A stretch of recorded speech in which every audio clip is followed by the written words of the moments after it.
बीते कुछ दिनों से पहाड़ों में और भूमियों पर जो हलचल हो रही है, पहाड़ों पे जो है पहाड़ों का दरकना और भूमियों पे जो नदियां जो भूचाल मचा रही हैं, इससे ये कहा जा रहा है कि नदियों में बाढ़ आ गया है, पहाड़ों पे भूस्खलन हो रहा है। पर कोई ये नहीं बता रहा है इसके लिए जिम्मेदार कौन है। आखिरकार ये क्या है? ये प्रकृति और मानवता के बीच जंग नहीं तो और क्या है? और इसके लिए जिम्मेदार कौन है?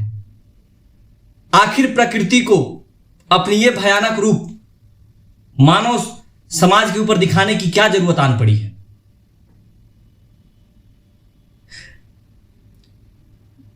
जब भी हम प्रकृति से छेड़छाड़ करते हैं, प्रकृति अपने आप को सही करने के लिए मानवों को और मानवता को आईना दिखाने के लिए अपने विकराल रूप में आती है। हर साल जून और जुलाई के महीने में यह चर्चा चलती है कि गंगा में बाढ़ आ गया, यमुना में बाढ़ आ गया, ब्रह्मपुत्रा में बाढ़ आ गया, पहाड़ों पे भूस्खलन आ गया, पहाड़ों पे बाढ़ आ गया। पर क्या कोई इस बारे में बात करता है कि आखिरकार वो बाढ़ आया ही क्यों? क्योंकि उसके लिए हम मानव समाज जिम्मेदार हैं। दुनिया में और भारत में हो रही अवैध चीजें इसके लिए जिम्मेदार हैं। हर साल हम पेड़ों को काटते हैं, नदियों से बालू निकाल लेते हैं और नदियों के पास जाकर के हम अपना घर बनाते हैं। जो नदी जो जमीन नदी के क्षेत्र में आती है, पहाड़ों पे जाके हम बस रहे हैं, पहाड़ों पे जाकर के हम कटाई कर रहे हैं, पहाड़ों पे हम रोड बना रहे हैं। और वो भी जब पहाड़ों को काटा कैसे जाता है? ब्लास्ट करके। अब एक ब्लास्ट से आप समझिए पूरा पहाड़ तो रखता है ना, उसके अंदर की हर चीजें हिलती है और थोड़ा ही बारिश होता है तो भड़बड़ा के गिरना शुरू कर देती है। अभी कल देख रहे थे कि शिमला में घर बह जा रहे हैं। अब भाई वो घर अपने सही जगह पे बने होते तो थोड़ा ही बह जाते, क्योंकि वो नदी के बीच में बने हुए हैं। उसके लिए प्रकृति को दोष ठहराना गलत होगा। हर चीज के लिए लोगों ने प्रकृति को जिम्मेदार ठहराना शुरू कर दिया है। यमुना में जलस्तर बढ़ा है तो लोग कह रहे हैं दिल्ली डूब रहा है, यमुना में बाढ़ आ गया। पर यमुना तो अपने क्षेत्र में बह रही है ना, उसका उतना बड़ा क्षेत्र था। वो तो हम लोगों ने अपनी कुरीतियों के चलते उसकी पानी में उसकी कमी आ गई और वो छोटी हो गई। लेकिन जब उसके पानी उसके पास आते हैं तो अपने असली रूप में आती है, वो अपने असली क्षेत्र में आती है वो। और जब अपने असली क्षेत्र में आती है तो लोग ये कहते हैं कि बाढ़ आ गया है। वो तो अपने क्षेत्र में नदी नाले खोद रहे हैं हम, लेकिन बिना ऐसे ही, बिना किसी उसके।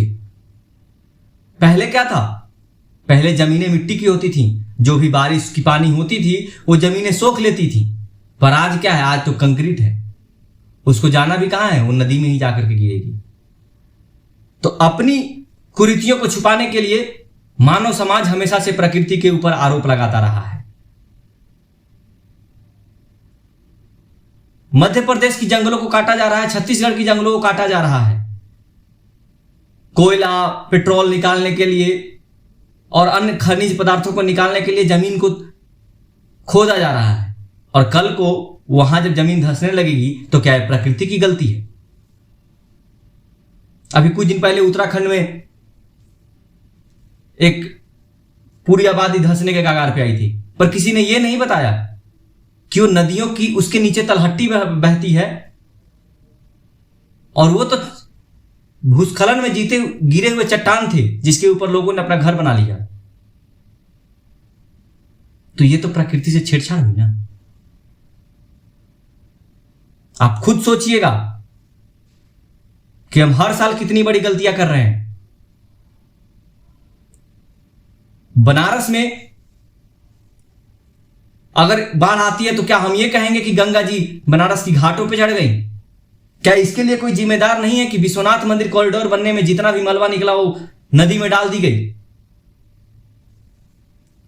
नदी के बीच में जाकर के, नदी के बीच में लोग जाकर घूम सके उसके लिए रास्ता बना दिया गया नदी के बीच में। क्या इसके लिए कोई जिम्मेदार नहीं होगा? तो जब गंगा आएगी तो अपने क्षेत्रों में आएगी ना।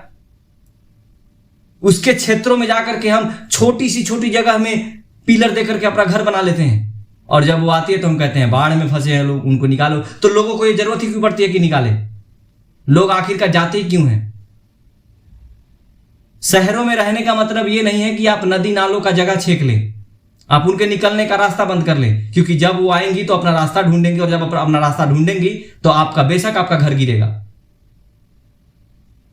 अगर भारत का मानव समाज अभी भी 2014 के केदारनाथ में हुए बाढ़ से सबक नहीं सीखता है, तो आने वाले कुछ दिनों में हर साल ऐसी कई चीजें देखने को मिलेंगी। धन्यवाद।